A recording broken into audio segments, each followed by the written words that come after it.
Ba-da-dum, ba-da-dum, bum bum ba-da-dum, ba-da-dum, da-da-dum, da-da-dum, dun dun da-da-dum, da-da-dum, da-da-dum, da-da-dum, da-da-dum. So, I just threw that intro in there.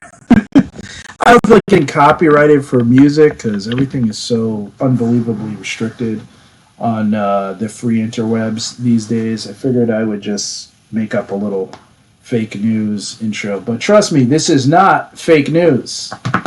Um, yeah, I look, politics, government, these are topics that in a fake free society that we live in today get you in a lot of trouble. So I have opinions about it. I try to absolve myself from getting into it on other channels and other venues. That's not what this channel is going to be about. This channel, I'm going to go head first into what's on my mind. Um, you can call me Ron Paul fan, 1988, 2008, 2012, for obvious reasons. If you have any idea what I'm talking about, if not, look it up. You might learn something. Um, Hypocrisy. Is there hypocrisy in the media, in the government, and with our politicians in this country? Absolutely. I think everybody in America should have a podcast. Everybody in America should have a YouTube channel. Everybody in America should talk about everything once in a while because when things are brought to the light, you'd be surprised how that helps to reduce bad decisions. In general, politicians in our government, they don't like to do things in daylight.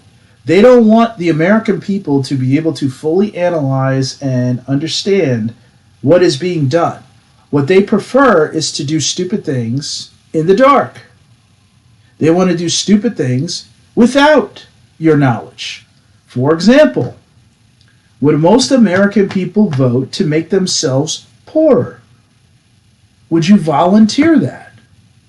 Now, I know there are some fake liberals out there who say, yeah, I want to raise taxes because we have to redistribute wealth to poor people, and I would pay a little bit more if my neighbor would pay their fair share. That's a great, cause. You hear that term all the time now, fair share. Not that anybody could actually define what that actually means, but you hear that sometimes. But in general, people don't vote to make themselves poorer.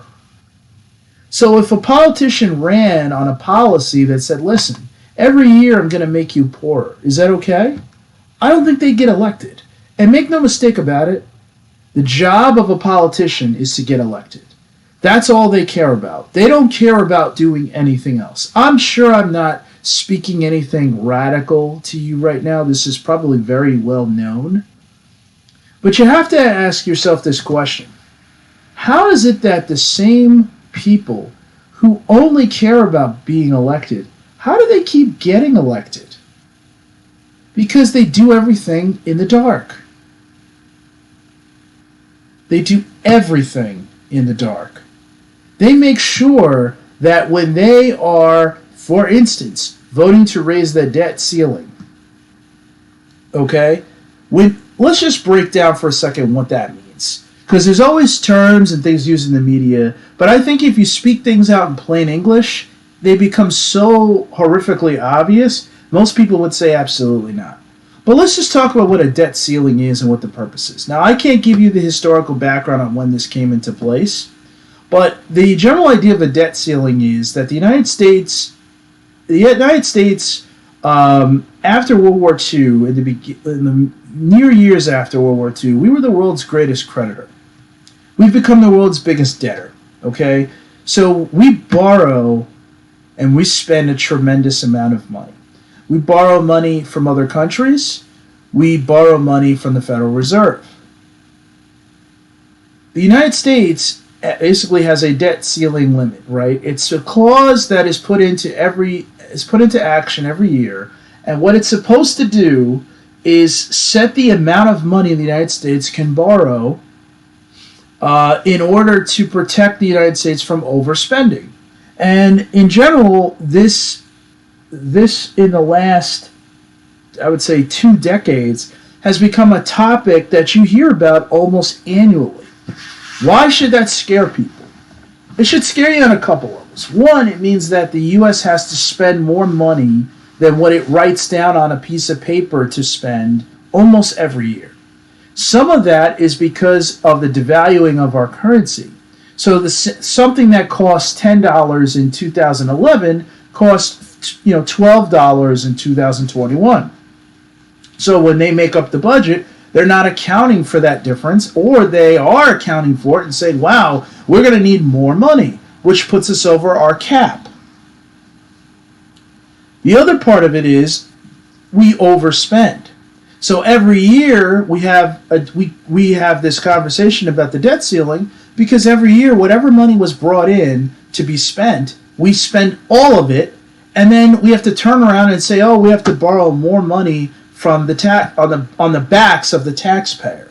So we have to go back to China to borrow money. We have to go to Japan to borrow money. We have to go to the Federal Reserve to borrow money. And we have to write that down on the books against the taxpayer. But by doing that, we're now going over the number that we had set previously. And what happens when we do that? Well, we have to have a vote on extending and raising the debt limit, this debt ceiling. What is the point of having a debt ceiling if you're constantly going through the ceiling? Well, it's a political maneuver. Every time they put down a debt ceiling, somebody in Washington can claim, oh, you see, we set the cap to make sure we don't overspend. Every time we go over that limit and we have to turn around and request an expansion of the debt ceiling, somebody will say, oh, if you don't extend this, our government will shut down, quote unquote. What exactly does that mean? That means federal employees will get to sit at home, get a paid vacation, and get back pay when they eventually do go back to work. But what if instead of it being an administrator who goes home, what if we decided, hey, there's a debt ceiling limit argument going on, the government can't come to an agreement, so there's a shutdown. Maybe all the troops from all around the world could come home. Maybe all the military bases everywhere could shut down.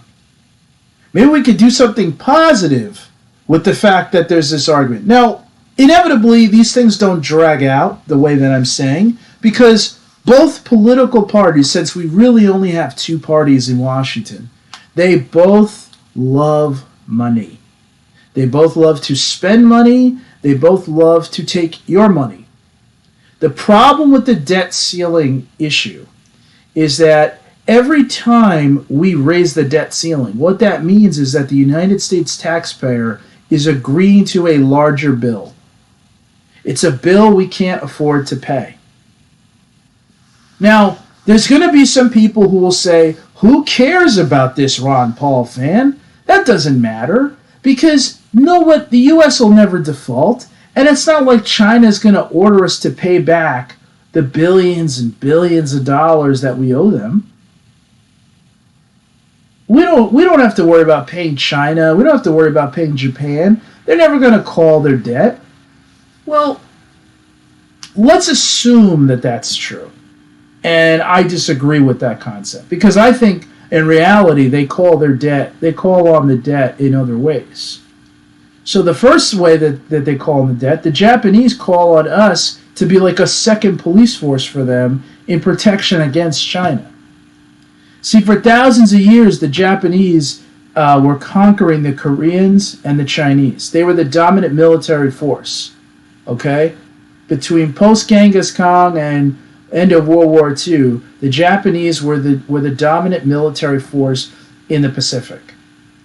After World War II, in large part because of us and China, they became much weaker. They basically became a captured country because the United States never left. We planted our military bases there, we planted our culture there, and in a lot of ways, Japan became a quasi-Western nation. Now, we have a great relationship with Japan, but in one way that the Japanese are very smart, the Japanese started lending the United States money. Now, they're not going to call on the debt, but you know what they get to do instead? They get to use the United States as a proxy between themselves and China. One of the reasons that China wouldn't be able to invade Japan is not only because Japan has its own military, but it has the support of the United States. So we have our young men and women over there, and our military bases there, and we're sort of sitting in between. Now, this is our fault. We should have known to stay out of foreign entanglements, keep our military away from other countries, protect the United States. Don't start policing and navigating and becoming the next Britain, the next Rome, building an empire. Our founders knew that was a bad idea. But we're stuck over there right now because our politicians would never, ever pull our bases and pull troops out of Japan, even though it makes no sense to have military bases in Germany and Japan when these are two very powerful nations with their own standing militaries. I mean, can you imagine if Germany had a military base in New Jersey, or if Great Britain had a military base in Minnesota? How awkward would that be? Why? Why are you here? Oh, we're here to protect you. Really? Well, we don't need it. Now, again, for Japan, and I don't know for certain what the government there is thinking, but when people say they'll never call the debt, well, maybe they like having the United States there as a second force to protect themselves from China. Because in the last 50, 60 years, China has continued to become more and more powerful thanks to the United States, while Japan has really not embarked on any new imperialistic endeavors, not only staying out of doing that in